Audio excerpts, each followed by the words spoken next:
This is just a quick amendment video showing a few extra steps that I wanted to clarify. And yeah, so when making this cloud, we were using Houdini and their side effects labs tools, which sometimes isn't installed by default.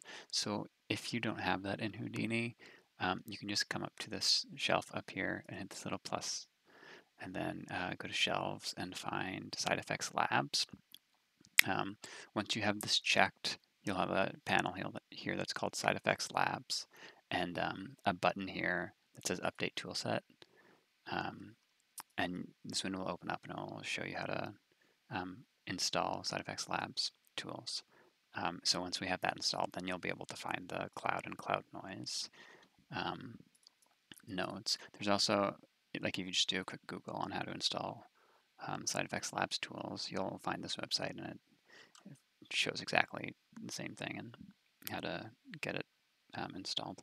So the second thing is that when we had this cloud in Unity, there was this like weird glitching and stuff around the noise because around the cloud density volume because it didn't have any padding. And I've been talking to a few people who are following the tutorial and looking into how to actually correctly fix this. And so it's actually really simple, but it's kind of a two-step process. So first of all, we have this like stretching, which is from our density volume having white values, or having values right on the edge, which can be fixed by padding. But there's also, we can fix it a little bit too by just disabling bitmaps. And we don't need bitmaps at all. And that kind of fixes like where is it? Like this perspective glitching. If you see on the top right here, as we change our view, there's like a line right at the top. If we just disable bitmaps, that disappears, but we still have this stretching. So in order to fix that stretching, we just have to add some padding around our volume. So I have the same cloud texture here, and if we see the preview, we can see that in some spots just we have values that are like right near the edges, and those are getting in Unity, since we're using the clamp mode, those values are just getting stretched if we try and sample outside of that volume. So to fix this, we can take our volume texture node and right click it and hit allow editing of contents. And this will allow us to go inside the node and change stuff with it, change how it works, and like access and modify properties that otherwise weren't exposed. And it's really nice because Houdini nodes are just made with more nodes inside. So if we click this volume bound node, you can see that we have some voxel padding here.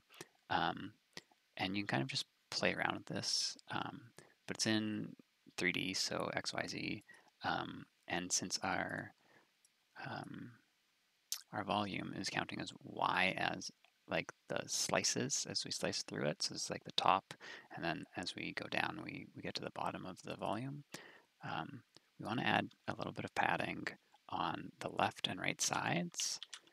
And you can see that we get a lot more space like along this edge here. And we want to add a little bit to the top too. But again, too, you can just kind of find the values that work. And when we do this, we do end up losing some of the like resolution because we're using it for padding now. But you just kind of have to find what works. So yeah, if we change these values to that, and then we just pop back out and re-render, we will get a volume that looks like this. And you can see that it shrinks a little bit because of the slightly lower resolution. But yeah, now we have no weird glitching around the edges or anything, and it's much nicer. So yeah, that's all. Just wanted to quickly show that and clear that up. Okay, bye.